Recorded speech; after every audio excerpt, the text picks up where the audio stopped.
20,000 views. How's it going? How's everybody doing? Ralph's laughing. That's always a good sign to start off the day. Always happy. Can everybody hear us okay? See us okay? I'm just getting confirmation. Anybody see us, hear us? It says live, but you never know. We could just be talking to a screen. Oh, Yeah, we're live. All right. How's everybody doing? So I thought we would do a quick little fun video live because we just hit 20 million views, which I think is a milestone for a channel. It feels pretty like milestone like. I mean, it does. I mean, it's just inconceivable to think about for me. So thank you. Congrats on the 20 million views. Yeah, it seems pretty big. So I thought let's do a quick live stream. Ralph and I were doing some goofing off today at the Guitar Center, and we'll talk about that too. We'll talk about all the craziness that is implied and out there. So I thought let's see what's going on. Anything exciting out there? Somebody said, I'll hit that first. Somebody said, hey, what happened to the Guitar Center video? It didn't get posted. What happened was I went and I edited the current Guitar Center video. And not edited like I changed it. I took, oh, thanks. I took something off of it at the end because it was for a contest. So what happened was accidentally it got reposted to YouTube as a new video, but it wasn't. So that's what happened to it. All right. Anything? Let's start with some cool questions. Jason says, hey, from Canada. Love you guys. Hey, Canada, how's it going? I got no Canadian jokes today. You know what? Jason looks familiar. Jason, do you have a red Know Your Gear shirt? That's your icon. Just looks familiar for that picture. Trev says, what's up, Phil and Ralph, all the way from Chattanooga. That's Tennessee, right? Okay. Panama. Somebody said no Legos for Pixie. I get it because he went to go play Legos. Okay. You know, Rob's got a great question. Rod M says, hey, whatever happened to Heritage guitars, are you going to convert from Gibson? You know, I don't think so. What happened with Heritage guitars is they reached out and said, hey, would you like to review a guitar? And I said, absolutely. Not being familiar with Heritage guitars, I wanted to get a chance to touch one. So they sent me that hollow body. It was great.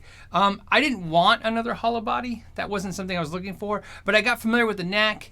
And the problem with Heritage guitars for me is still... I hate to say it, it's nothing against them. It's nothing I wouldn't say about Gibson too. I have had trouble in the past buying guitars like that without touching them first.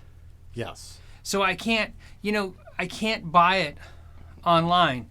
And so that's the problem I'm having with Heritage. So I'm sure I'll eventually find one. I want a Heritage. And yes, if I got a Heritage, I'd probably ditch my Gibson. I don't see the point of having both. It's kind of like a G&L and a Fender. I could maybe have both, but I would probably lean towards one or the other. So I don't like the idea of buying a guitar and not touching it, regardless what it is. It's tough. It's hard. It's such a personal thing that it's something you hold, and not being able to hold it and then just buying it online, it shows up and you hope it's right. Did Pixie just say he found out his son's building a Saturn V? Was that what he? Wait, I'm sorry, Pixie. It jumped. I think I just saw that. Wait, I found out he's building a Saturn V. It'll be over a meter tall when done. Legos. Yeah, I know. Yeah, Saturn V rocket NASA. Yeah, I've watched Discovery Channel before. I just want to make sure. I didn't know how familiar you are with it. I didn't know if you're a Lego fan. Okay, so okay, I'm sorry, guys. I'm just reading some questions, and let's see. We'll do it with the Dirty D1 Dirty. I'm sure it's Dirty. The Dirty says, congratulations on 20 million views, Phil. Love watching the videos. Thank you. Just sold my Black Star combo for a 5153 50-watt head. Watching from Florida.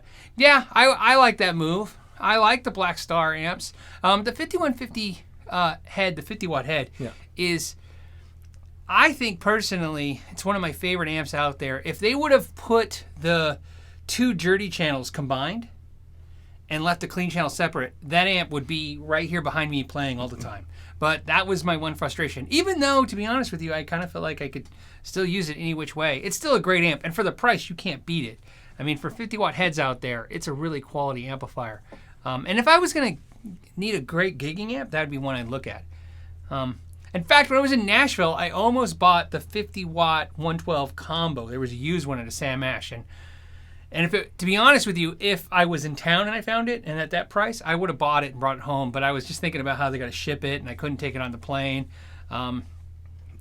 So, let's see. Slife29.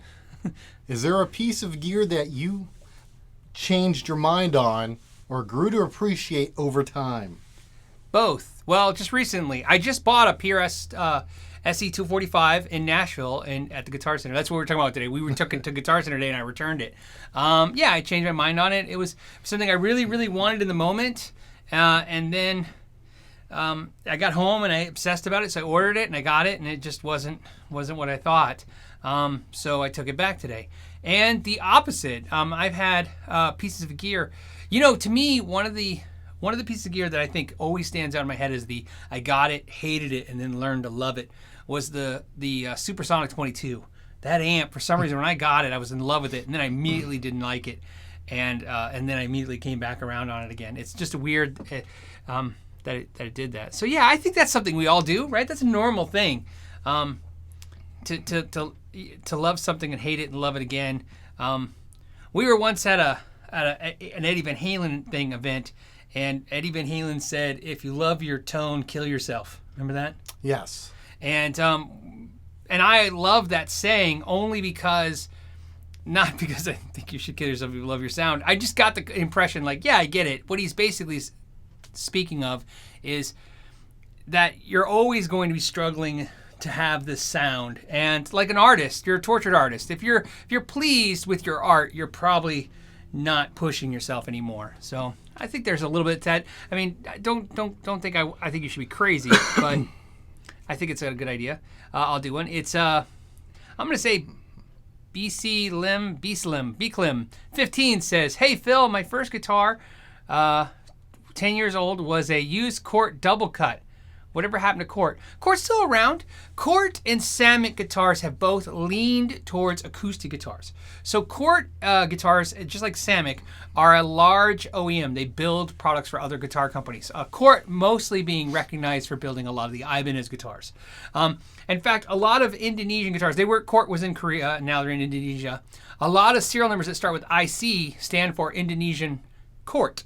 So it doesn't matter what the brand is. If your serial number is and it says made in Indonesia and it says IC and then some numbers, that usually implies Indonesian Cort. So Cort hasn't gone anywhere, but a lot of those manufacturers have moved towards just doing the acoustics. And the main reason is the mom and pop shops have shrank. And that's who are really providing those guitars, right? You were buying those guitars in those shops because those companies could sell, since they would sell to a manufacturer who would then sell to the retailer. So by sidestepping that, they could sell to the retailer for almost manufactured prices, right? Just slightly higher. But the retailer would then get a higher margin. And even with that higher margin, let's say an extra 10 or 15% margin, they were still undercutting a name brand one by about 15 to 20%. Yeah, and you're getting an actual really good quality instrument just without paying for the name brand. Name on it. Absolutely. And that was another factor too, because one of the ways they could circumvent the competition was they could make a guitar for, let's say, Ibanez with a basswood body, maple neck, and some no-name pickups, and then they could build that same style guitar with their branding, mahogany body with Seymour Duncan's, and price it the same to the dealer. In other words, the dealer would pay the same for the Cort with those features as they would pay from Ibanez without those features because of the middleman. So they haven't gone anywhere. They're just not as well known. Yeah. However, I look all the time at Corts online. I look at Samick's online. Very good guitars. You'll see a lot of people are really dedicated to the quality of those guitars have made. Mostly because if you've been doing this for a little while, buying guitars, collecting guitars, or messing with guitars, you'll realize even if you don't like those two brands, they have definitely, you've owned one or touched one because of how many manufacturers. The deal is, though, keep this in mind. One of the things I just thought a side note to tell you. Samick and Cort used to be the dominant force for guitar manufacturing overseas. But as overseas grew, a lot of manufacturers went there and just built their own factories or sourced a factory to just do their brand.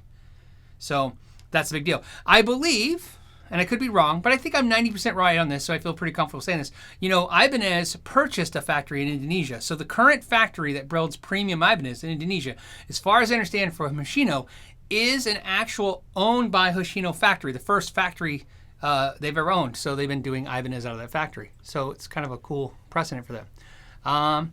Justin Maybe says, bought a Jackson Minion and a Black Star Fly 3. I have both those things, okay? So I can play at work during my break. Thanks for the tip on putting the 11s on it. Oh, no problem. Yeah, those Jackson Minions are sick. They're definitely really cool. Yeah, and here's a little tidbit. I love like fun facts about that stuff. So Justin, here's something cool. Ibanez really started with the micros, the micro mini guitars, and they were killing with those. Everybody remembers those pop. Those are great guitars for $130. Well, what you don't know is that John Romanowski, who was at Ibanez, who went to Jackson and now runs Jackson for Fender. Well, that's what he brought, was some of those Ibanez ideas. So he decided to not only make the Minions, in other words, like the micro versions Ibanez for Jackson, he kind of one-upped the quality on Ibanez because Fender's purchasing power is so much stronger. So he was able to build a better product than what they were able to do with Ibanez. So those Jacksons, fit and finish-wise, are killer.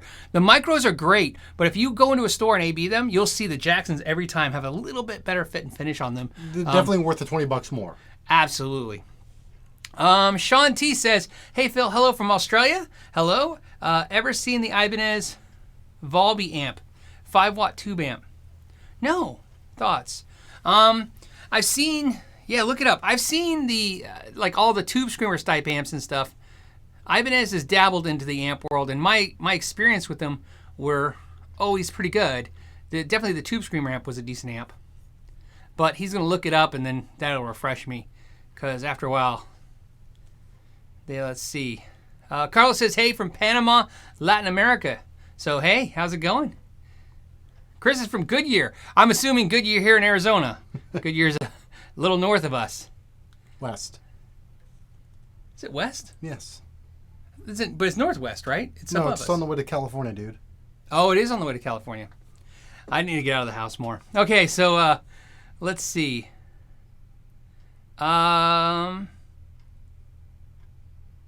Oh, okay, so here's it's a fast question. Mark is asking, congratulations on 20 million views, and he wants to know, any chance I'll be doing a small Katana amp review? Not anytime soon. I haven't planned on it, so I'd have to take a look. It's not in the budget. Wow, I've never seen this. This is what he's talking about, guys. Whoops. I know that's like a horrible screenshot, but at least you get the idea. No, I've never seen this amp before. Volbee, and it's got a little B with a tube. Looks cool. Now I'm curious, so I will. That's why I wanted the picture and the thing. I want to reference it later, so I will do that as well. Pixie Lex says, how you liking the Rosewood Neck Strat? Okay, so obviously Pixie knows I got the Strat because of Pixie. I was just, every time he pulled it out, I was like, it's right there. I wanted a Mark Knopfler colored Strat, and I had one a couple years ago, and I got rid of it, and I regret it ever since. So I liked it. I was just showing it to Ralph earlier today. I love the way it plays. It is kind of thin sounding. We're comparing to Strats all around the room, all the Strats, and just, it is thin. So I'm going to probably pull the entire pickguard assembly out and throw in a double humbucker assembly or something like that.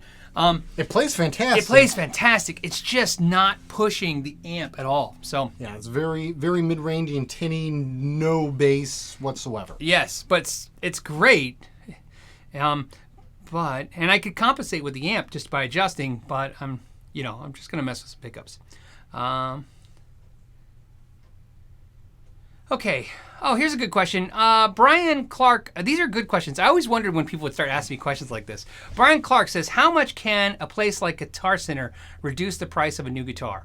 Okay, so let's talk about that, because that's a big thing that people think they know, and I really, no one knows for sure. Not even people who worked at Guitar Center, unless they're in upper management, and usually means outside of a store. But generally speaking, in our industry, we're fixed on what's called a 30-point margin, 30% margin. So if it streets for $1,000, dealers will generally buy it for $700. Now, keep in mind, that's a general guideline. So we're going to start there, 30% margin. Now, what's interesting about that is that's usually a brand name margin. So we were talking about earlier about Cort guitars and stuff. Those guys will give you a 50% margin, the thing that everybody thinks you have. Yeah. You buy it for 100, you sell it for 200.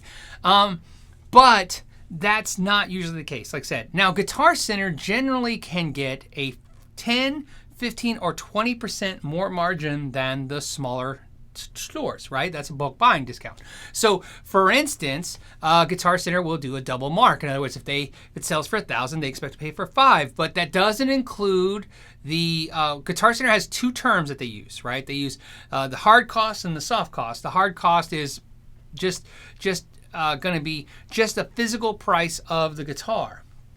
But you have to add in the shipping, because Guitar Center doesn't always, sometimes they do, but they ship some manufacturers straight to the stores, but a lot of them ship to a warehouse to the stores.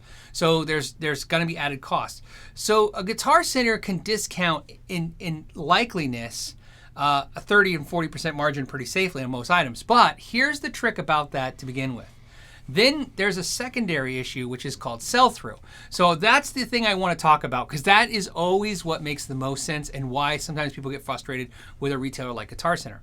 Okay, so let's talk about 10 items, because that's an easy amount to keep in our head. I want to keep everything easy. 10 items. So you sell 10 items for, let's say you're going to sell them for $200 a piece, and you buy them for $100 a piece. So we're talking about you paid $1,000, and you're going to sell them for $2,000, okay? What happens sometimes is you will sell 5 of them, okay? So if you sell 5 of those items, you have now regained your cost back. So you're 0, okay? You have no money out. You're breaking even. You're breaking even. Now, there's a secondary problem that happens to big box retailers, which is the square footage. The space in the stores has a cost to it, because sitting there, not turning, right? Everything needs to turn. Think of it like a candy machine. When you go to your work and there's candy bars that aren't selling, they're going to put different candy bars in the machine. They want those machines constantly be reloaded every day. They want the Guitar Center every quarter. They want all the stuff in the store gone, okay? They want to turn over that product. So what happens is, let's say they buy 10 products, they sell 5, and they broke even. So they haven't made any money, but they're not out any money. And the products aren't moving very quickly. Well, at that point, they could give those 5 things away. Well, they're not gonna, but they could maybe sell them for half the price. Okay, drop that price in half. Or less, get crazy, 70% off. And then sell each guitar for, that was costing them, let's say it cost them $100. They could sell for $30 each. Because even though they'll sell those 5 and they only make $150, again, we're just keeping the numbers easy, that $150 is all profit versus what could be added cost if it sits in the store. So that's where sometimes when you get those really smoking deals, that's where they come from. They just want that. Plus, there's also another secondary thing. I don't want to get too crazy with this. Maybe that's a third thing. But manufacturers can also give incentives. So you've heard that if you watch these live feeds, you've seen me talk about before, where Paul Smith used to give us stuff at the end of the year. So if they get an incentive to sell through, they may sell through at a loss or cost to make that bonus. Anybody who's done commission for a living knows that kind of idea. You'll sometimes cut your commission, because if you can make it to the top salesperson of the month, you'll get a $5,000 bonus, which is bigger than your entire commission check would be. So just go for that. So there's all those reasons are kind of crazy. But I will tell you this. Those days are getting tougher because Amazon and those guys are really pushing down those margins, and those margins are getting slimmer for Guitar Center. So when I go into Guitar Centers now, different than maybe you guys, what I see is where you guys see less inventory, I see focused inventory that flips and it has higher profit margins. So when I hear people complain, they go, Guitar Center only carries these things. When I go in there, I go, yeah, if I had a Guitar Center, unfortunately, that's what I would carry that would flip and have higher profit. A Snark tuner has a high profit and flips a lot. That's why next time you're in Guitar Center, notice how many different places they have those tuners in the store, because those tuners are a 3 or 4 times multiplier. In other words, they pay 6 and sell them for 20.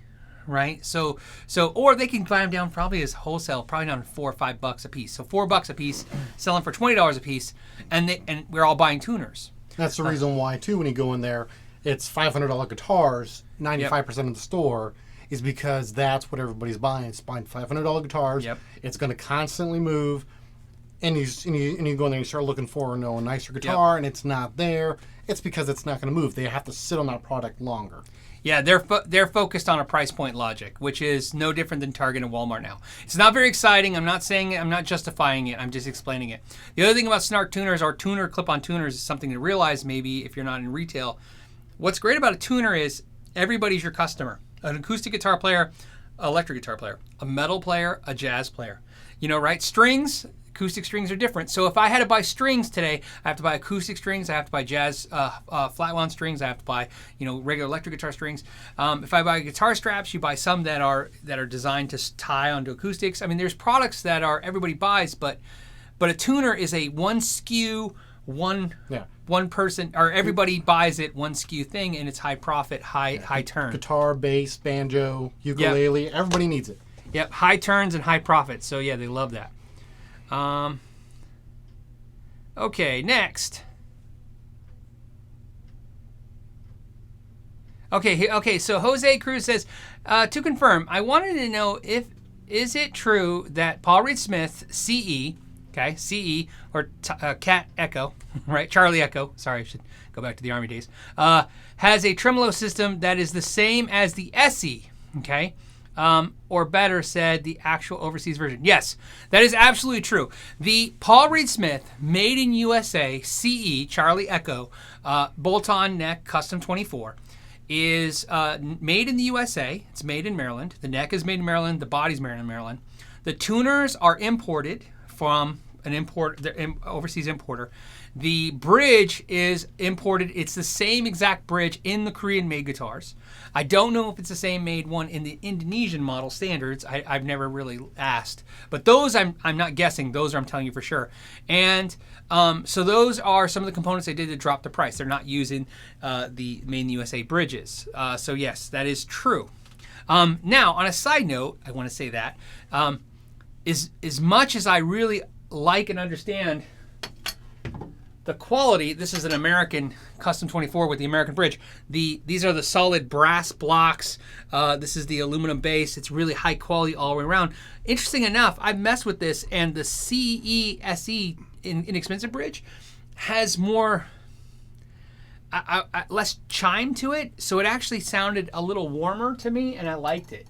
I actually preferred it.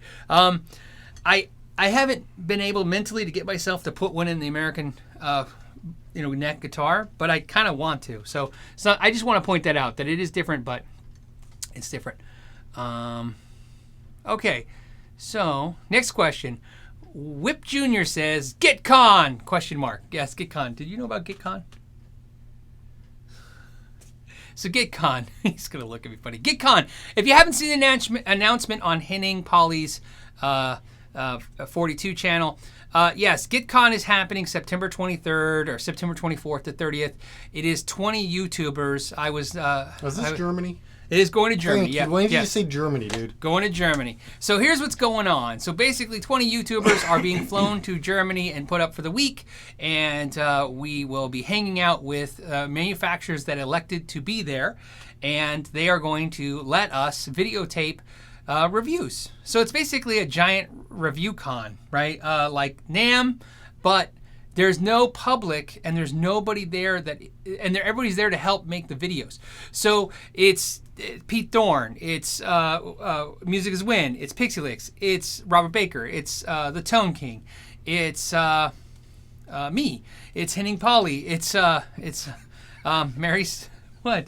It's anyway. So there's 20 YouTubers, and we're all gonna make these videos and do live shows at the end of the day and do all this stuff. I have no idea what to expect. The only thing I do know is I have a secret, which is he said in the announcement that there's no bass players, only guitar players. But interesting enough, I'm only going. Well, one because Henning asked, and he's a really nice guy, and so I said yes. But mostly, I want to go to the Warwick factory because I'm a bass player. So not only will there be a bass player there, I'll probably actually do mostly bass reviews at the Warwick factory is where I'll lean a lot of my review stuff to the bass stuff because there won't be any bass players represented there. So if you're a bass player, I promise you I will represent you. And if for the guitar players, I'll still do some fun stuff. I have some crazy stuff planned to do. So yeah, it's going to be interesting.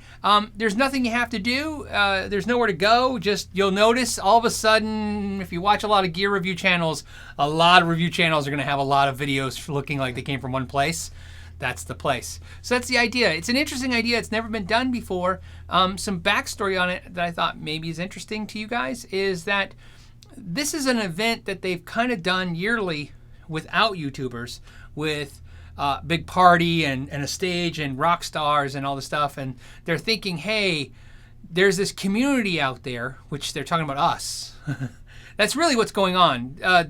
Hans, who owns Warwick, is willing to pay the bill to see if the YouTube community of geeks out there and gear people are interested in this. This is right, something like a Namm show, but without the, I personally understand. I love watching the Tone King do Namm booth interviews, but they're horrendously loud, and there's nothing he can do. He's done all the right things. He had the best equipment. He got there early.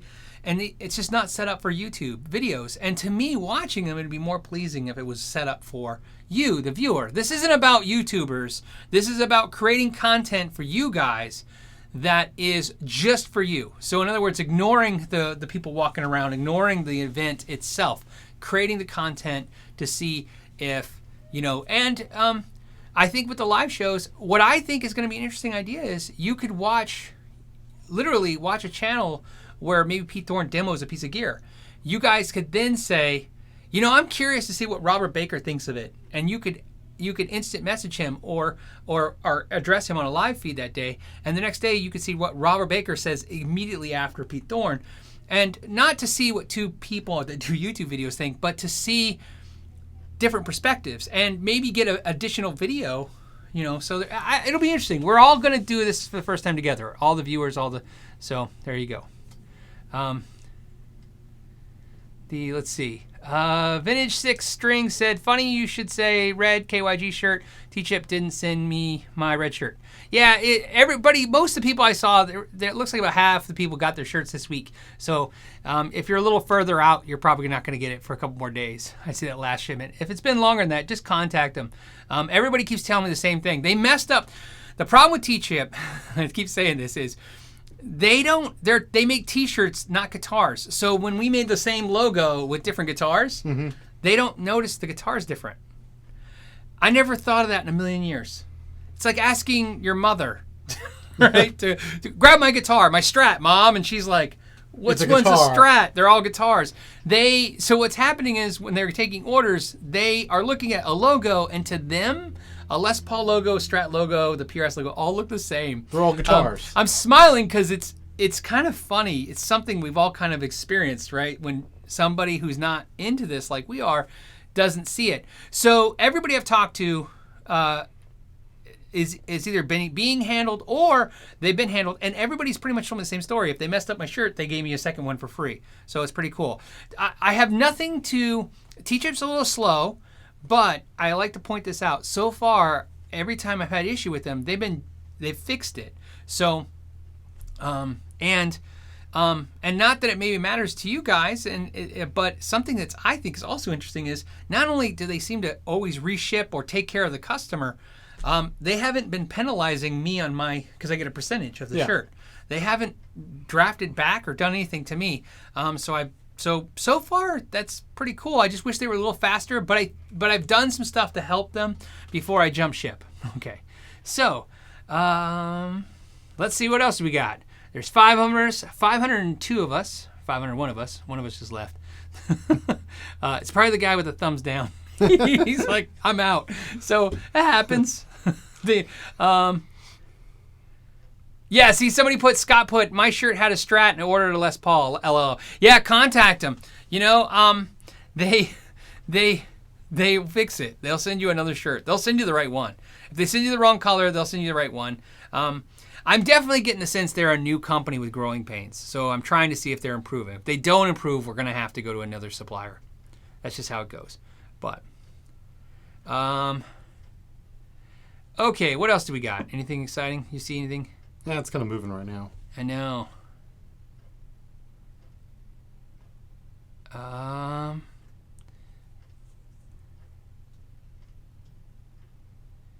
There is so many comments.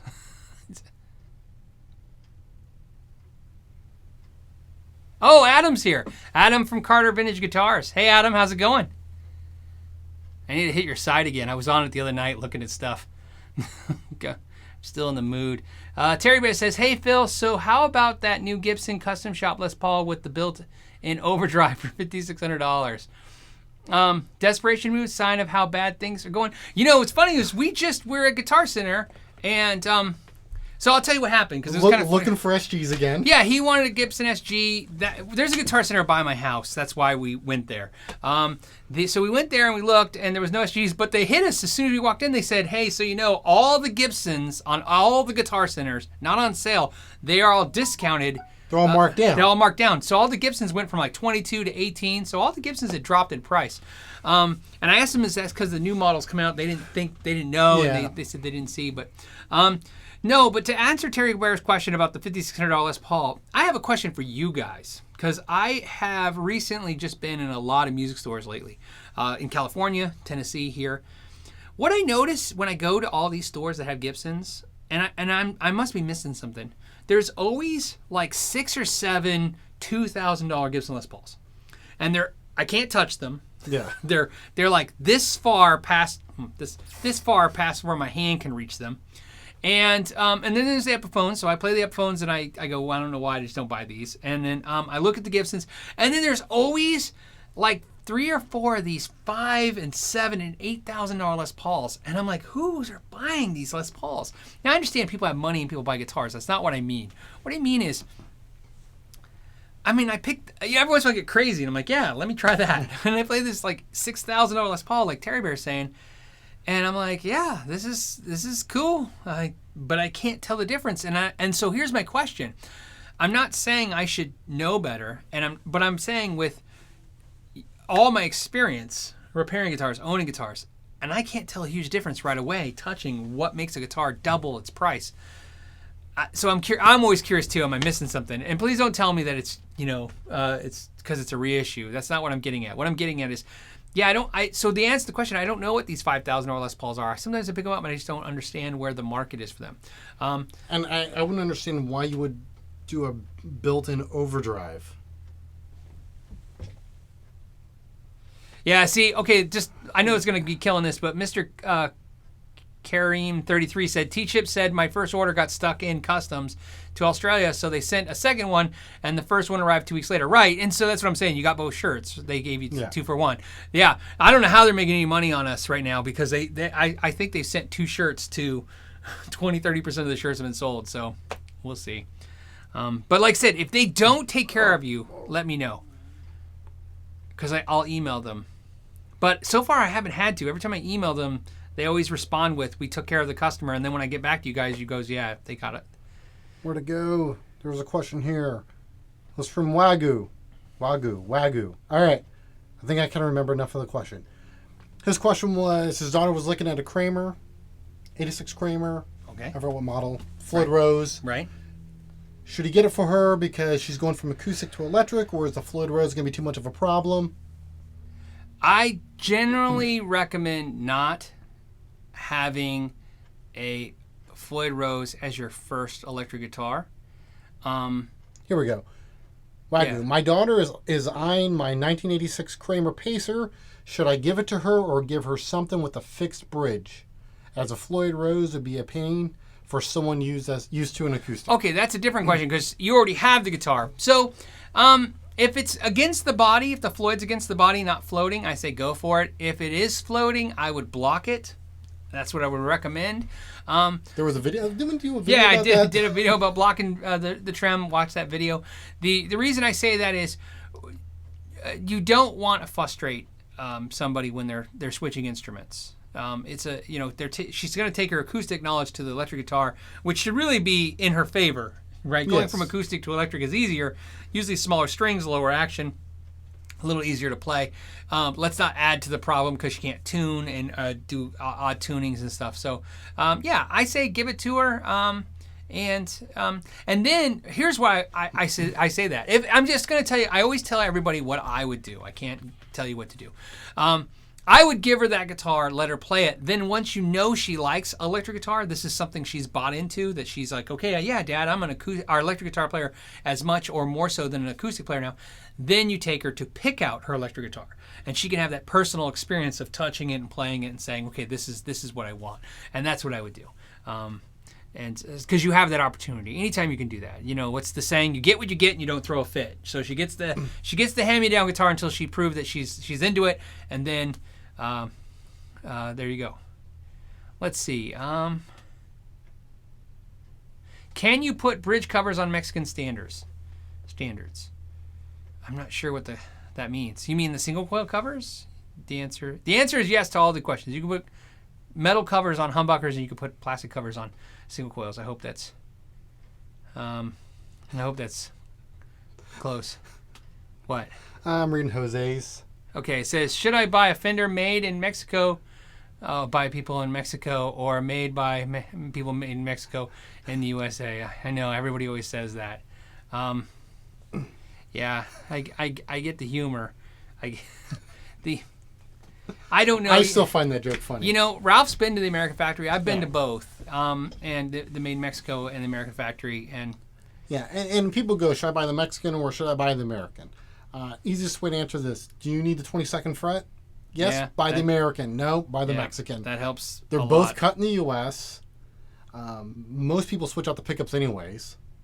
So, and as far as the bridges go, most artist models have the 6-point bridge anyways. So there's no people think that because on the Mexican Strat the bridge is less.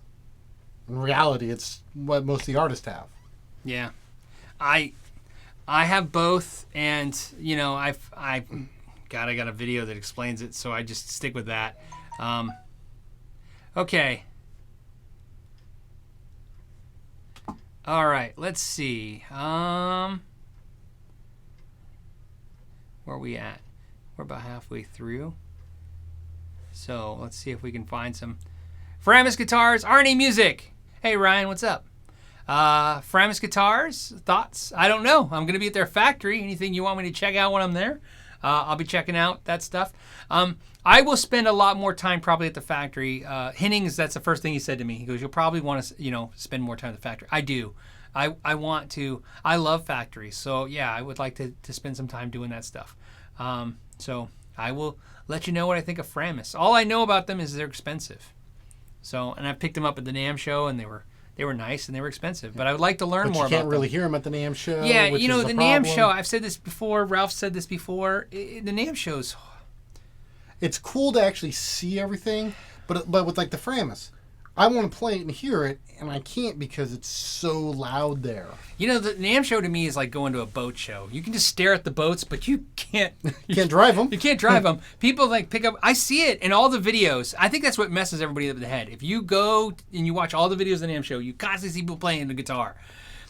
At this Namm show, at the summer Namm show, which is much quieter, a nice guy to booth's like, here, play the guitar. And I literally handed it to Thor. And I said, here, play the guitar. And then Thor played it. And then Thor put it down. And he walks up to me and he's like, I couldn't hear the guitar. And I said, yeah, I know. That's why I had you play it. I can't hear it either. I just nodded at the guy. We were both just nodding because you can't hear. So, so it's going to, I love anytime I can have some intimate time and play stuff and check it out.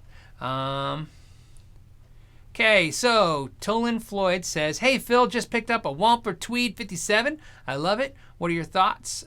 Say versus overdrive pedals." That's one of the few pedals I haven't tried. So it's probably one of the ones I will be trying. When I was in Nashville, what I noticed was a lot of players were playing the Brad Paisley Wampler pedal, and a friend of mine who I trust, which is Thor, said it's kind of like the Stevie Ray Vaughan tone. So I'm going to check that out. The Tweed was the second one I'm curious about. So I went through, you go through phases. I don't know why I'm doing this hand gesture. Going through phases. I like when we're talking because I think we all go through the same things, us as musicians. I went through a phase where I was collecting pedals like crazy. And then I went through an amp phase where I was playing just the amps and not playing pedals. The last few months, like almost 6 months, this whole year, I haven't really been playing very many pedals. I've been playing the amps. And now I'm back to loving pedals again through amps. So you're probably going to see me ramp up some pedals again, just because. So, yeah. Okay, so this is BC. So I love this for two reasons. One, so B Clem 15 says, "Don't let Glenn Fricker see that Line 6 pod sitting behind you the whole time." Yeah. So I'm not gonna lie. I thought this was left over from the store. Yeah. Like Phil found it in a box in his garage. So I will show you. So first of all, Glenn Fricker will be at the GuitCon. Yeah, he came in and he saw it and he thought it was just some leftover gear. And I'm like, I just got this. I just bought this. One of the best videos I've seen in a long time was the Andertons guys did this versus the Kemper versus the Atomic. I don't know if you guys watched that video. I loved it. Not only because at the end to watch Captain Lee on the hot seat, Chapman was just relentless and just trying to get him to say which one he liked, and he would not say it. And I understand that, So, but I was loving it, and I go, do I miss this thing? So I bought it for $100, and you turned off the amp. Yeah. Oh, I was gonna play it. Anyways, so I got it for $100 with the cool handle that the stand that mounted on the handle. It's not as good as I remembered it, but it was pretty good. It's pretty good. $100, I would take that to a gig for $100. Yeah. I think when he started doing the equation, I'd play this at a gig. I think it changes a lot of things. Yeah, of course. Practical stuff, right? It's just very practical. So yes, and I know Glenn really hates the Line 6 stuff. And you guys all know how I feel about Line 6. I think they get a bum rap. They're all good stuff. They've never claimed to be the best. They always claim to be, and they're priced the way they claim to be. They price themselves. Because didn't Static X do an entire tour with that thing? Yeah, Static X, the Wayne Static, toured with Line 6 Yeah, they pods. just showed up with that and plugged it into the PA. That before there was fractals. Yeah. Right? Before that stuff. Let's see. Hey Phil, your thoughts on the new Ernie Ball expression pedals, delay and overdrive? Thanks. I haven't tried one. I've just seen what everybody else sees. I've seen the ads and stuff for them. So I have no experience with them. And they're kind of an odd pedal, so I don't know if I'll be getting one.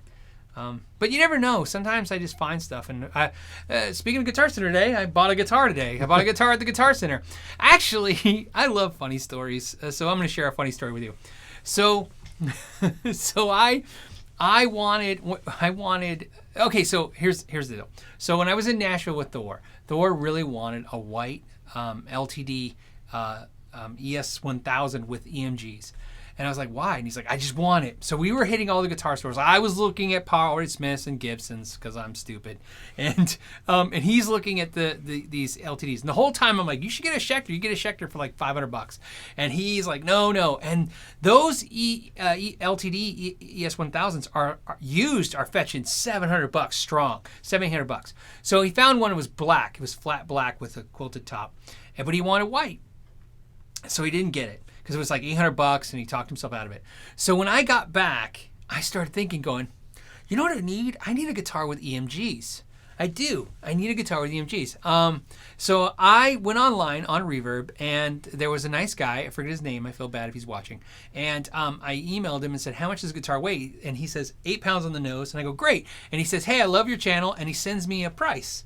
And it was $400 plus $30 shipping. So $430 for a white Schecter Hellraiser. Right. Okay. So I said, done. I buy it. He ships it. I get the guitar. I restring it. cleaned up a little bit, had a pickup frame with this little crack, so I fixed that, a couple things. And playing, I go, this is great. I should just play the Schecter all the time. I don't know why I got rid of my Schecters. I hang it on the wall. I do a video. In the background of that video, it was last week, it's there. Thor sends me a message going, hey, that's a beautiful Hellraiser. And I respond with, yeah, $430. And he goes, I'll take it. Ship it to me tomorrow.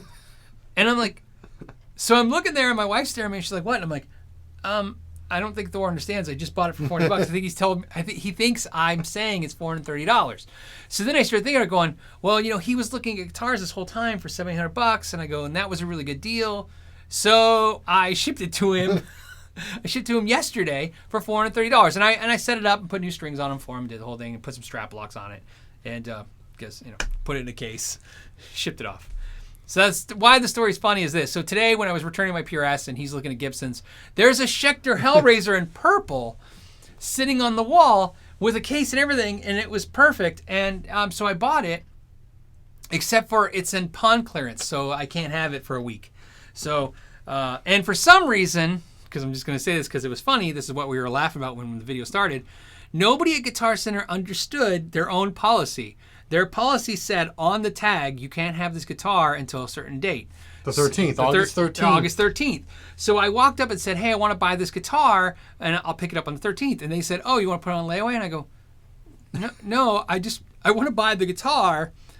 And he's laughing because it was three guys. It was very difficult. So we go to the next guy. We're like, I want to buy this guitar, and then I'll pick it up when it's ready on the 13th. And he's like, okay, so on layaway. And I go, no, it says on the tag you can't pick it up the 13th. And he goes, oh, then you have to put it on layaway. Yeah, then you'd pass it off, and they're like, no, this guy wants to put this guitar on layaway. And yes. So he was like, and so they're like, oh, you have to put it on layaway. And I go, oh, okay. Well, can I pay the whole amount? Because I really just want to show up, grab it, and go. I don't want to do paperwork when I get here in a week.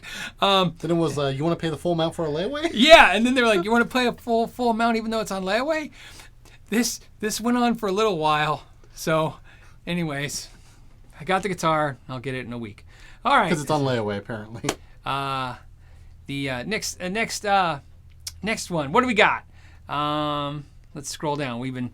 I've been chatting everybody's ear off. Okay. Okay, so somebody's saying, so Wagyu says that you can't have this guitar until X confused me so much the first time I went to Guitar Center coming from Europe. Yeah, so if you don't know what it is, I'll tell you. I didn't have to ask them. I know what it is. It's called pawn clearance. By law, different states have different laws, different cities have different laws, but most are going to be alike. In Arizona, we have what's called pawn clearance. When you take a piece of used gear, first you have to have a pawn's license, right? So Ralph's been fingerprinted, I've been fingerprinted. You can't have a felony if you want to work in retail trading things. So anyway, so what happens is first even if you're not a pawn shop, you have to have what's called a pawn clearance in Arizona. So you pay, it's like $2. So if I take a guitar from you right now, like Guitar Center, you fill out a paperwork, you pay the $2 and you send it into the city, and it has a serial number, and it gives them 14 business days or 14 days to check to make sure that this serial number is it's not stolen. Which is why a couple weeks ago when I told you all to please write down your serial numbers and keep them somewhere in your homes in case your stuff gets stolen. That's what I was talking about. Is a lot of times you'll go, hey, like think about how horrible this is. This is a very rare guitar, and if you said, hey, this Ibanez Gem got stolen, and Guitar Center took on trade, even if Guitar Center did the right thing and put the serial number, without your serial number, it's a little tricky for the police department. So please make sure you have your information. Yeah, there you go. And police departments also scan like eBay and Craigslist, and they do the same thing that when they see the car that with the matching description is they want to see the serial number. Yes. So and they do that a lot too. We've heard stories where guys have come in and they're like, oh yeah, no, I got stolen. Chandler police found my guitar in LA 2 weeks later. Yes. Justin maybe says, thanks for the recommendation on the acid reflux. I'm glad. I got your email, Justin. I just didn't get a chance to respond. I saw it, and I really appreciate you reaching out to me and stuff. I read it, I think it was yesterday, but I wasn't in town yesterday. I did family stuff. We have something very amazing in Arizona. We have a thing called the Kirshner's Caverns. It's one of the few and only living caves in the U.S. So I took the kids there. We had a blast. So, Yeah, and Great Vanzini says, or GC won't put it out until cleared. That's probably true other places, but in Arizona, they stick that stuff out the first day. You know, a funny thing, you were there for this, when we were at the Sam Ash, when we did the I buy a guitar for $500 and I got the Les Paul, that's how come we got that deal. That deal was, it was sitting in a rack and it had cleared the day before and no one had put it on the floor yet. And Joe saw it out of the corner of his eye sitting sideways in a rack. So when everybody always says, man, I can't believe you got that Les Paul for $400, that's how we got it, was they had took it on trade, but it was sitting that whole time out of sight for pawn clearance. So sometimes maybe that's a good idea. Maybe we need to go to guitar stores and be like, what do you guys got on pawn clearance back there? What's waiting to be cleared? What's waiting to be cleared? That Hellraiser was really good today. When I got it, the store manager was, as soon as he saw it, he had to come approve something for us, and he came and saw it, and he's like, I was getting that. I'm like, not now. So, Lawrence said the acid reflux rules. DKG Custom didn't say anything, just gave me $2 or €2.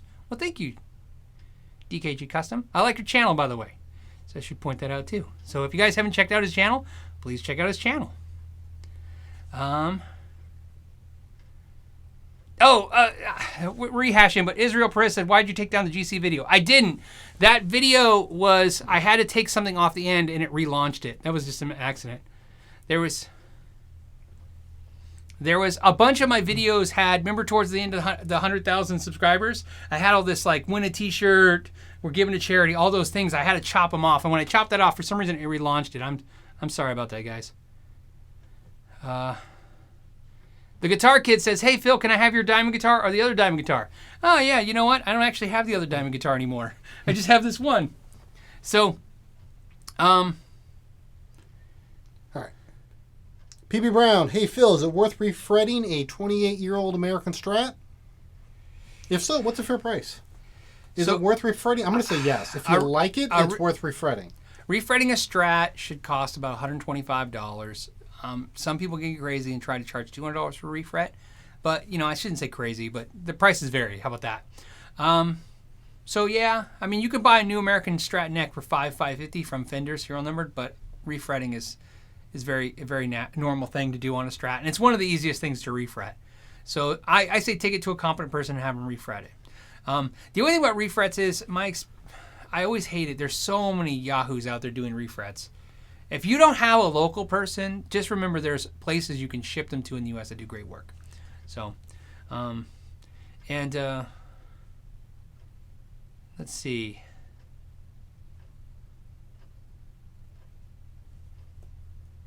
Let's see. What do you think about Brad Paisley Telecaster? I thought it was interesting when he said he wanted to do an affordable guitar and it was $1,200, and I was like, oh, I don't think you understand what minimum wage in the country is if $1,200 is affordable. But I get what he was saying. I mean, those crook tailies were like $4,000, so it definitely puts it in perspective. Cool. I mean, Brad Paisley is amazing. I mean, he's got the chops. What's great about players like him is if you're not in the country, I understand, but you can't deny he's got chops. Yeah. That's what's great about certain players. Some players are respected outside their genre, and he's definitely a player who's respected outside his genre. I know people who don't like country, don't like his music, but understand that he's a good player. So it's cool. It's cool that he's with Fender. I always like that. I always think that stuff's weird. He's notoriously known for playing a Telecaster, but not a Fender. He was at. I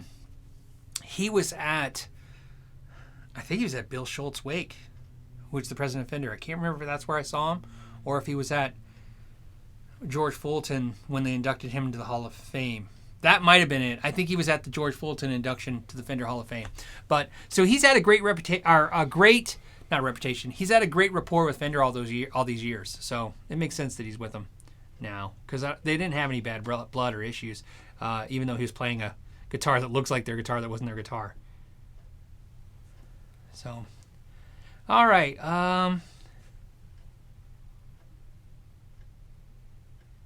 Here's a good question. Dude HGD says, Phil, is there a difference between brass and steel Telecasters and steel Telecaster saddles? My personal opinion, absolutely. I'm not a big fan of the steel Telecaster saddles. They're a little chimey for me. And, you know, there could be a placebo to that. There's always that. You know, I love it when people argue that stuff, but the truth is there is that. And then, but that doesn't help me if it's in my head and I hear it. So my experience is, yes, I like the brass saddles better. That's my preference. I would pick them over steel. Donnie Hansen said, which Guitar Center are you at today? We're at the Mesa one. The smaller store. Mike Page has a crazy question. I'm trying to understand it as I tilt my head. It says, is paying $1,000 for a pedal the same as spending $4,000 on a guitar?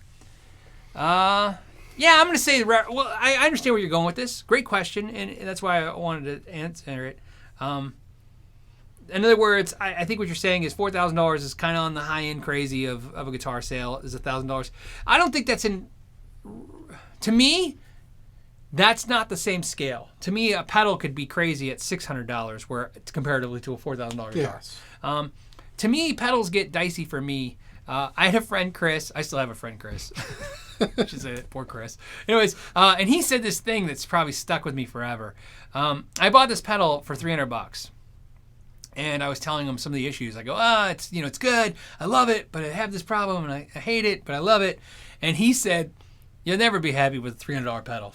He said, there's no way. He goes, because you paid so much for it. If it's not perfect, you're not going to love it. Now, that's a perception, but I get his point. I feel the same way. To answer your question, I think that's where the heart of it is. There's a price point that you pay, and then you're just like, man, this better be the most perfect thing ever. And yeah, so how about you? Where's your you don't collect pedals. No, I don't. Yeah. Yeah, so, and that's my problem is I go, I'm fine with Boss pedals. Yes. I don't need to. Yeah. I love Boss pedals. Yeah. So, and that's my baseline is if I had to go buy another pedal, is the price difference between that and the Boss worth it? Does that just make any sense? No, I understand exactly what you're saying. So and everybody's different. If you look behind Ralph, I have all these Boss pedals, and I will use this Blues driver as my beta test for pedals.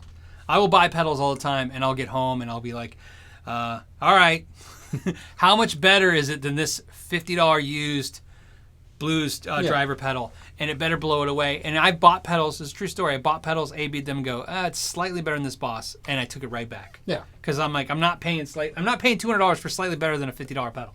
And I've seen that way too much time where someone spends a ton of money on something, and then like, it's a little bit better than this. Yeah. Then Wagyu says, Boss pedals, that cheap old Boss Spectrum and slow gear. Not sure I understand the concept or the question, but the argument is, Boss pedals $90 new. If you're buying another pedal that's $150, it better be that much better than a Boss pedal. And Summer says $300 is not a lot for a pedal, at least to me. And that's what we always get at with this, right? Everybody's got a different. And this might help. I've always thought that means, in other words, somebody's means, their ability to purchase, is what dictates what value things have. So if I have a lot of money, I buy expensive stuff. If I have a little bit of money, I buy less expensive stuff. What I've learned from retail was that people buy their comfort zone. It doesn't matter how much they buy. Yeah. People could be millionaires and just not value something more than a few $100s. So really what I find is this. Everybody's got a different comfort level. I mean, I will never say don't buy a $1,000 pedal when I have... I don't know, right? Just on this, I don't even know how many on the shelf. Just on the shelf, there's, 60 pedals. So, 60 pedals times $100 a piece. Yeah. You get the idea. So if you told me, you bought a $1,000 pedal, it's not ridiculous. Just my preference is collecting pedals is more interesting than owning pedals to me. It's That's your thing. Yeah, I want to chase it. I want to find it and experience it and then find the one I like. So that's what it is for me. Functionally, it's different. I already know what I like. Like I said, I would gig with this Blues driver pedal. I would gig with a Blues driver pedal into a Hot Rod Deluxe or a Blues Junior anywhere for me and be comfortable and play everything I like to play. Yes. And I have no problem with that. Now, would I say that's the best sound and anything above that is silly? Absolutely not. There is way better stuff to my ears. But this is bare minimum. I'm okay with this and I'm happy with it. So there's different strokes for different folks. But yeah. And And I do have a couple pedals just over $300, but that's usually where I start getting a little like, maybe I don't need it, kind of moment. TigerBait.com says, Philip, will you do a video with Pete Thorn? The question is, will Pete Thorn do a video with me? I don't know. You're right. I would definitely do a video with him.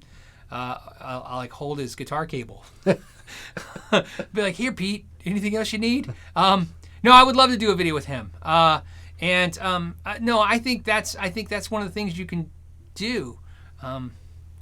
You know, I'm still just a nerd that likes guitars. So when I go to this thing, I don't know how I'm gonna not get giddy over. Hey, you know what? Make fun all you want, but you know the truth is, I like a lot of these channels a lot that are going to be there. So I don't know if I'm going to be, you know, able to be, hey, yeah, we're hanging out and we're going to do videos together. If I'm just going to be like, wow, I really like your channel, and is there anything I can do to get you coffee? Or okay, so we'll call 5 minute on it right now, and we'll do 3 quick questions. Let's see.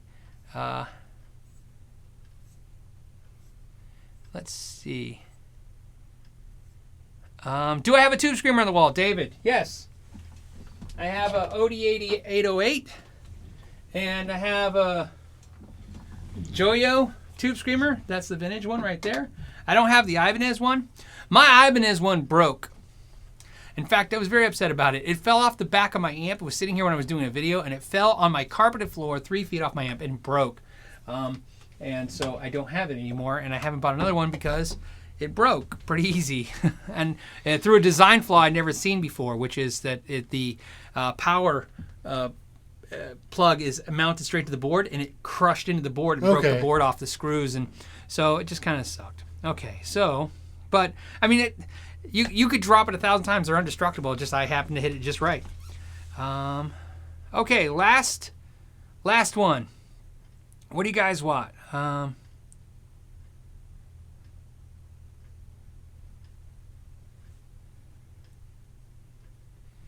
GTM says, hey Phil, is there a copyright infringement with the HP2 guitars? He's talking about the new Wolfgang looking guitars from Fender in comparison to the EVH Wolfgangs. Okay, so I'm going to go off what I heard. I heard that the copyright fell off. It ended, right?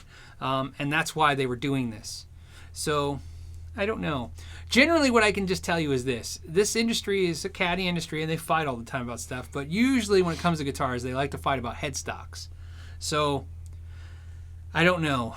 I don't know if it would be worth fighting. So I'm going to say they're not going to fight. But I also heard that there's nothing to fight about because copyright expired. So I don't want to say that for sure because I don't understand. But there you go. All right. I appreciate you guys popping on today. It was kind of fun. Well, it was definitely fun for us. Yeah. I hope it was fun for you. I'm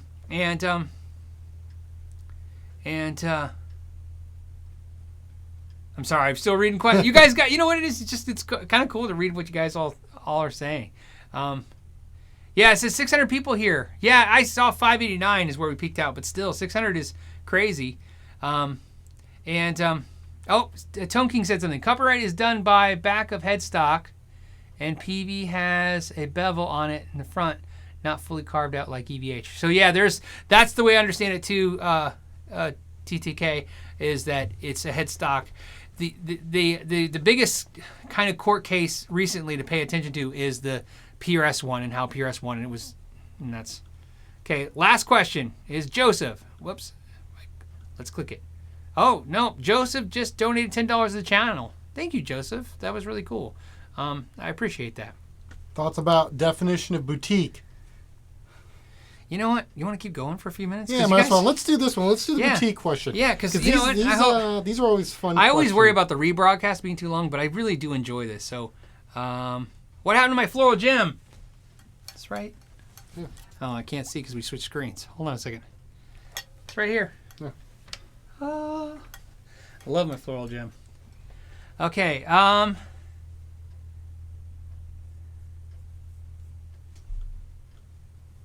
Okay. Ralph's left ear, Les Paul. Yes. That is Les Paul. Yes. That's a Les Paul standard. I'm going to sell it. It's 10.5 pounds. I just can't take it anymore. It's just so silly heavy. So let's see. Okay, here's one. Okay, Tone Electronics. Phil and Ralph, thoughts about definition of boutique. Do you consider Strymon boutique, Empress? What about Devi ever? In my humble opinion, there is much confusion about what is and isn't boutique. You know, that's a good point. My thing with boutique, when we think boutique, we think a guy or a person playing or building something in their garage or small by hand. You know, like I look at boutique, to me, it's different. Some people have different visions, versions. Somebody might have different, what am I trying to say? Not variations. Anyways, let's get a little sidetracked. My whole point is, to me, home cooking is what I want to say. I lost my train of thought. I'm sorry. Home cooking. To me, home cooked means from scratch at someone's home with love, you know, kind of done with this idea that they're cooking for a family and making this great. Boutique is the same idea. Somebody building something by hand, by an artisan doing something, not mass produced. And sadly enough, our industry figured out that you can make boutique by just making it expensive. And that's how I think when someone goes, "Oh, this is boutique," and I'm like, it means you're overcharging me for something. Yeah, So the answer to the question is, the definition of boutique is silly. It's gotten out of control because not a lot of it's boutique. To me, boutique is small amounts. And now you hear that a lot. They're like, "Oh, this is a boutique company. This is a boutique company."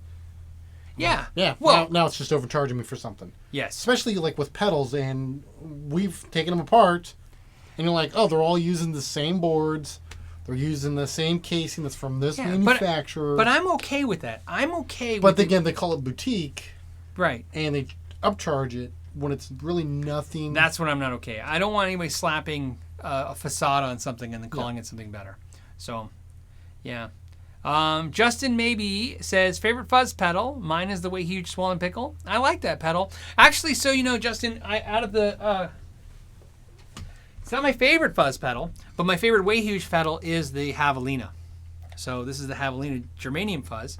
I like that one. I like the Swollen Pickle, but this is the one I use. So that's my favorite Way Huge. And then my favorite fuzz pedal, I like the B-Tronics one, but it's really this, I've said it before, it's this Green Russian that Lawrence made that I don't know if he makes for anyone else, but I really dig it. So if you want to try it out, you can always contact him. I'm sure he'll build you a pedal. There is. So, okay. We'll now call it because we went a little long. And, wait. Somebody asked, thoughts on the Wazacraft Blues Driver worth the extra money? I have a Wazacraft SD1W, and the only reason I have it is because somebody sold it to me for $30. And I like it. However, it's got a standard or custom mode. Whatever it is, it's got the tricked out mode in the original, and I like the original better. So, I don't know. The Wazacraft stuff, it seems pretty cool, but me personally, every time I try the Wazacrafts, I find I like the original setting just as much as the custom setting, so I don't see the real added value. And the Wazacraft has a premium price on it for sure. So, Tone King said hi to Ralph. Your Highness? That was good. It was fast. That? Yeah. There is. I'm trying to see. Okay. Brett Richardson said, favorite high gain tube head that can still go down to bedroom levels. Oh, this is easy. I was just showing Ralph today all my amps because I'm going to purge some stuff. My favorite amp is my Mark V Mini for high gain. It's ridiculous. It does sound good. It has a learning curve, so when you hear people say they don't like it, it mostly is because you got to read the manual. It gets a little wacky, but it's a great amp. Yeah, we put that up against the EVH, everything, the Friedmans, and the Friedman PT was good. Friedman PT over here. That was a very close second. Yes. So, but that's my favorite high gain amp that does bedroom levels for sure. And then next after that would probably be the PT20 and then the LBX for high gain. Let's see. Dustin says, what's a versatile 112 speaker for a decent price that I can put into my custom cab? I play metal, country, funk, and etc. You know, I like Eminence for price-friendly speakers. All their speakers are $75 and $100. They're made in USA. They're made really well, and they even have some speakers voice-like selections. Very good stuff. It's hard to beat them for quality over price. Now, there's all kinds of speakers like warehouse speakers, and there's all these other brands, and people will have some suggestions of really cool stuff too that are in those price points. But to me, that's something that you can buy from a reputable dealer and maybe get an exchange on. So in case you buy the wrong kind of speaker. So it's easy. On a 112 cabinet, you know, you might want to get a 16 ohm speaker or an 8 ohm. It's up to you. You want to decide, right, which one to get, and then do it that way. But speakers, man, they're a huge deal. They make a huge part of your sound, and you can only do by guessing. And so you got to give it your best guess. So I would say Eminence just because it's a safe way to go. There is. Okay, and whoops. And it jumped. We jumped again. Okay.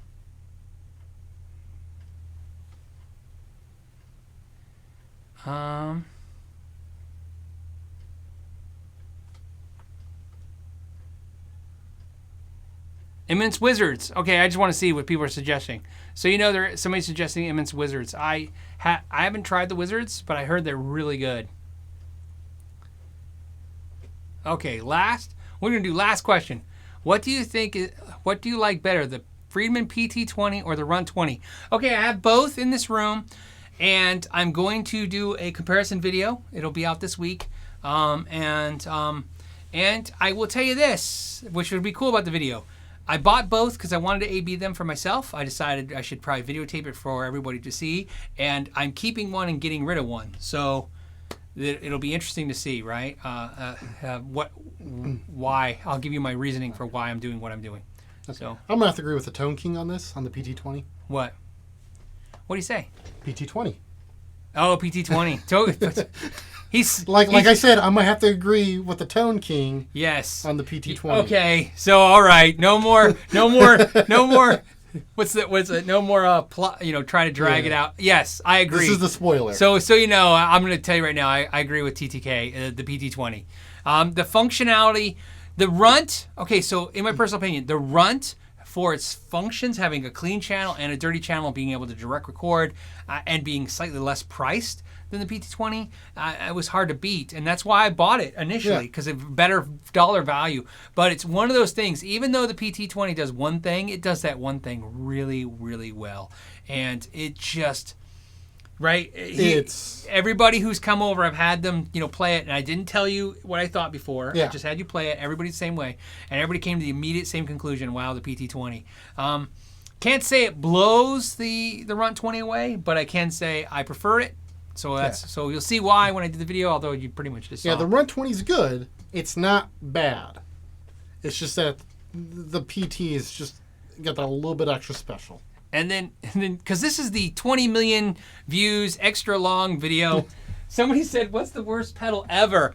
Funny, I'm gonna tell you this funny story because this is the funny story video. This is the worst pedal ever, and I love it. And the reason I say that is not because I think it's the worst pedal ever. Everyone who I've ever suggested this pedal to had bought one, has sold it and told me it was the worst pedal ever. And everybody who comes over my house and tries it tells me it's the worst pedal ever. No one likes it but me. It's the Joe Satriani Satchurater. I love this pedal. And I can't tell you exactly why, you know, right? It's made by Vox. It's made in Japan. It's very cool. You can pick them up dirt cheap. I bought this one for $50. And sometimes I have pedals for strange reasons. Here, let me give you an example. I collect pedals because I don't sleep at night. Okay? And I don't mean I don't sleep and I stay up and buy pedals. No, I don't sleep at night. So what I do is I do what a lot of people do when you can't sleep at night and your family's sleeping. So you can't do anything but be quiet. So you stay on the internet. So I do a lot of reading at night. I'll read at night or I'll go on the internet. And I get things in my head like, oh, I need a I need a Peavey Joe Satriani amp, or I need a Saturating guitar. yeah, or maybe I need a Blue Velvet Zinky amp. So what I've learned is that I buy pedals like this Saturator pedal and this Zinky True Git pedal, which is also another pedal that's not very good that I love, because whenever I go, you know what, I think I'm going to buy a Zinky amp, I go plug this in and I go, no, I don't need the Zinky amp. And when I decided, I was looking at the Joe Satriani GSX by Peavey. Somebody had one on Craigslist local for $450, and I go, well, for $450, I should get that. I mean, it's a great amp. And I plug in the Saturator and I go, oh, I love this sound, but I don't need that amp. So sometimes the pedals are just to have a sound so I can play it and mess with it and get out of my head. Let's see. Tone Geek says, I guarantee you'll keep the PT20. Yeah, you nailed it. So that's why I have a lot of pedals. It's to mess around with sounds and stuff.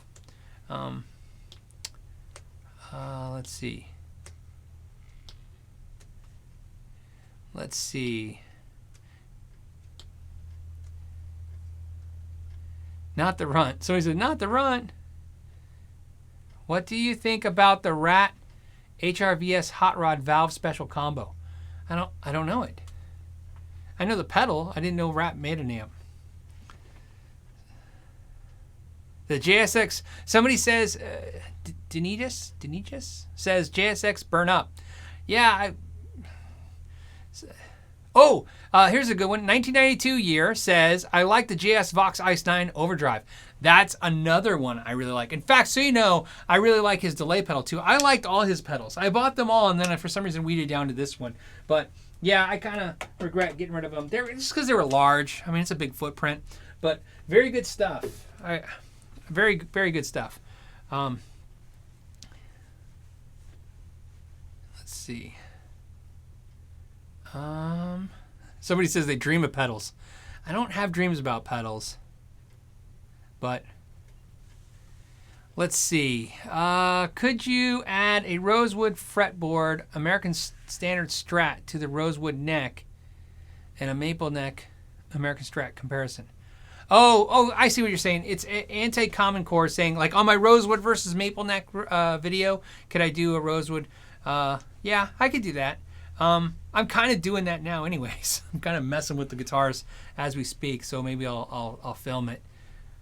I do get a little crazy with this stuff and move stuff around too. So, yeah, okay, here's a good one. I'm going to say Nader Von Disgust says, I like the fizz on the Satch pedal. Yeah, I like the fizz too. So bad it's good. Yes. So, okay, Tone King says, I actually like the Satchurater. I own it too. I agree with you, Phil. It's a pretty good pedal. Yeah, you know, I don't know about you, TTK, but I've learned, for me, I run the gain 0. That's the sound I like on this thing. If I want it to sound, I just use the gain at 0. But it's a good pedal. And I think it's a very underrated pedal. But that's what but then I should also put the disclaimer. But, that's the disclaimer I put out. I keep saying that to people, and everybody who buys it tells me, oh, that was horrible. So maybe you shouldn't listen to me on that. Keeman says, congrats on your milestone, and he did the super chat and donated to the channel. That's really cool, Keeman. I appreciate that. That's nice because it helps pay for the cost of the channel. I'm a little concerned about this cost to Germany. They're paying some of the bill, but it's going to be interesting. I looked at my itinerary. I was telling Ralph, it's going to be 15 hours of traveling there, a flight. Phoenix to LAX. Yeah, they're taking me Phoenix to LAX, LAX to Germany. Berlin. Yeah, to Berlin. I'm going to have to, yeah. That's a long time to be on a plane. So, okay. So I know, what else do we got? And then Shaman Blue says his fingers are tired from typing. They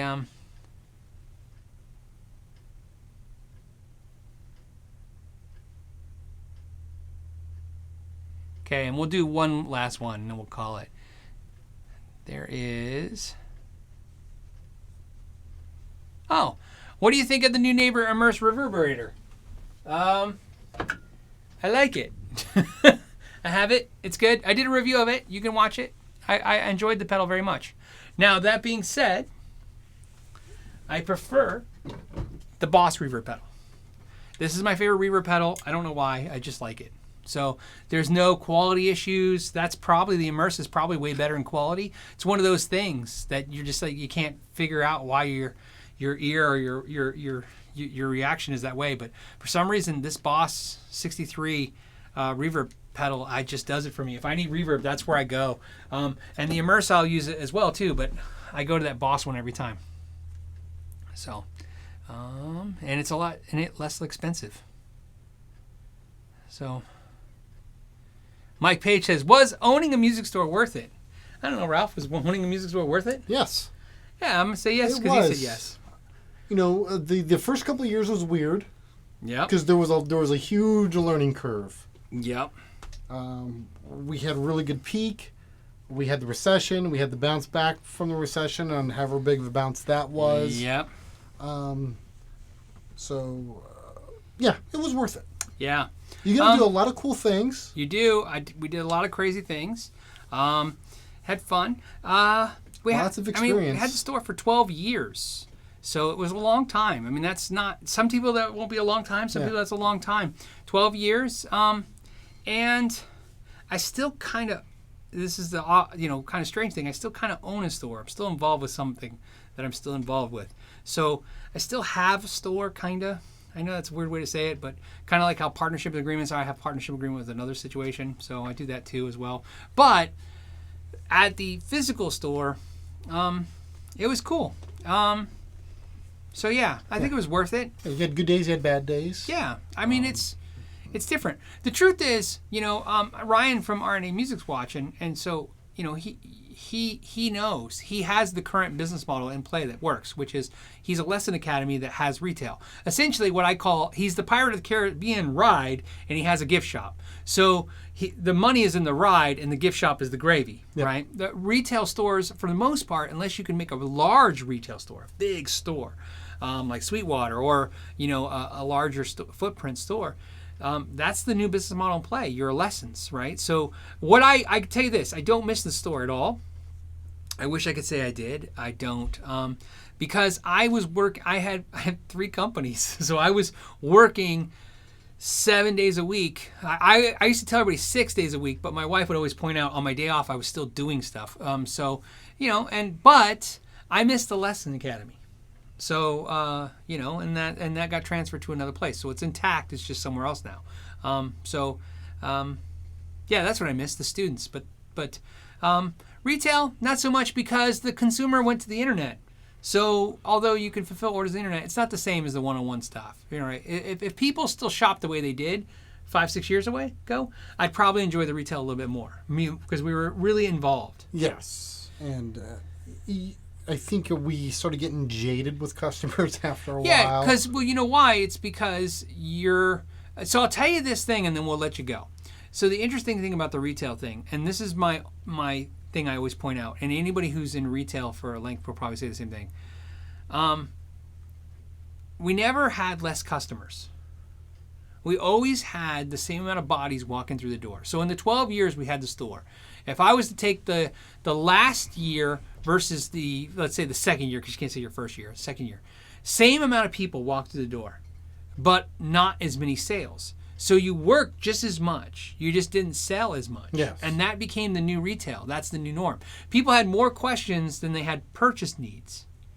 And so, and I think that's why YouTube is thriving right now, because we have more questions than we have needs to purchase. You can buy anywhere, but you can't get information anywhere. Yes. And so, I mean, it's a no-brainer. If you look at how the YouTube channel created itself, was through the answering questions all day at the store. I started just saying, okay, we'll put these on the internet so we can refer to. Because you got a lot of the same questions. Same questions when you refer to them. So that's what happened. So it's not a bad or good thing. So it's just different. But all right, with that note, we are going to let you guys go. And then, all right, one more. Just because it's Daniel said, Treadwell said, hey, owning and working in a music store, what did you get the most sick of hearing people play? Nothing. You know what? I will tell you, Ralph will have a probably different answer. I'll let him answer. I know the answer to this. Yeah, tune your guitar. what I learned is this. All the cliches, Stairway to Heaven, all that stuff. I listen to all that stuff. Yeah. Who cares? People play. I love listening to people. I love watching someone do something they love to do. I don't care what it is. Whatever you do. If you love doing it, I love watching people do something either they do well or something they're trying to do well. But I would always, and Ralph could tell you this, I would always chuckle because people would pick up a guitar out of tune and start playing really loud. And I would offer them a tuner and they'd say no. I would just walk up and clip the tuner on the headstock. Yeah, we clip the tuner headstock and be like, just hey. walk up, tune, and clip it on and walk away. Yeah. And they would get the point like, oh, I should they tune up. But tune no, it. a lot of people would not tune up. They just play out of tune. And not because I would, not a meanness. Not because they couldn't hear they're out of tune. They just didn't care. Yeah. They just like, it's not worth tuning. But to me, it was just listening to a song out of tune. Drives you crazy. You know what it does to you? It's like going to karaoke where somebody sings flat really bad. And so now the problem isn't that the person did bad. The problem is that when you hear the real song, now you hear that person's version in your head, right? And so that's what happened with songs. I listen to songs in the car, and I would hear the out-of-tune version that somebody played. It just does, right? So there you go. So that's the only thing I didn't like. What about you? Was it's definitely the tuning. After a while, Enter Sandman, you would hear that a lot. You didn't care. Yeah, I didn't care. The Shredder kids, doing sweep picking, you didn't care. All you really, again, it's being tuned. And then Islander Winder said, tune everything before the store opens. Get this, we had kids we hired to tune guitars twice a day. I had everybody tune the guitars. I had so many people tell us all the time, right? They would tell us like, wow, your guitars are actually in tune. I'm like, yeah, we would have business cards, remember? Mm-hmm. If we couldn't tune the guitars, if we couldn't have the kids that tune the guitars, they would have to stick business cards in the strings to let us know those guitars would be tuned. So I did it because of that issue. We had to set up a guitar because it came in and temperature changed and moved. Yep. And I would do it a lot too when we hit slow points, just start pulling guitars off the wall, start tuning them. Yep. But it was, when you get a full store, that's a lot of guitars. Yeah, there's 300 and something guitars on the walls. You can't. You can't tune every one of them. You can't stay on it as fast as you can. It's not. And then Chris asked, Ralph, what kind of music is your favorite music to play? My favorite music to play, just rock. It's gonna be easy. Just rock. AC/DC. I play a lot of Megadeth still, Anthrax, Bowling for Soup. So, anything that's kind of fun, I guess. Rob C says playing out of tune is the new cool. Ask Nick Jonas. Yeah, I can. Yeah, see that one sticks in your head too. I find guitars in stores are tuned about a half step down intentional. Yeah. Probably we had one kid that would do that all the time because he was in Screamo. Yeah. He would tune everything down a half step. What kid was that? Yeah, a kid we hired. Yeah, remember? Yeah. He tuned. We had a kid we hired, and the first day he tuned all. You know what it was? We didn't know he was doing it. So he was tuning all the guitars down, right? Yeah. Like a half step or a full step. Yeah, and it didn't matter if it was electric or an acoustic. Acoustic, yeah, everything was tuned down. I forgot about that. Yeah, because it took us forever to figure out what was going on. What's his name? It's gonna drive me crazy. I don't remember, but I remember him doing it. They and we finally, once we caught on to it, we're like, no. Yeah, So yeah, that's one thing we did. We would either hire kids and pay them to tune guitars all day, or we would barter kids lessons. Yes. So a lot of times, if families were struggling to pay for lessons, we would let the kids stay. They could stay 30 minutes, come 30 minutes before the lesson, and stay 30 minutes hour and work an hour and work towards their lessons. Because think of this, because we'd pay them. Well, now it's $10, but then it was like $7.50 minimum wage. So we give them $7.50 for an hour's worth of work. That cuts into their lesson. Rate. So we would do that stuff because we would barter tuning and stuff, and everybody did it. We were talking about Chester Bennington, passing, and Jamie, his son, he worked for us for a while, and he was a great kid. He did. And that's what he was doing was tuning guitars and wiping them down. Yep, he made him do the same thing as anybody else. So, All right. Well, that was a great time. I hope you guys enjoyed hanging out with us. I enjoyed hanging out with you, especially since this is kind of impromptu. I just got excited about the 20 million view mark. I thought that was kind of exciting. And I want to thank you all for that, because that's because of you guys that this is all happening, and we're doing this stuff, and it's great. And somebody says, but does it, gent? And probably does. So there you go. As always, guys, I want to thank you guys for hanging out, sharing your time with us, and knowing your gear.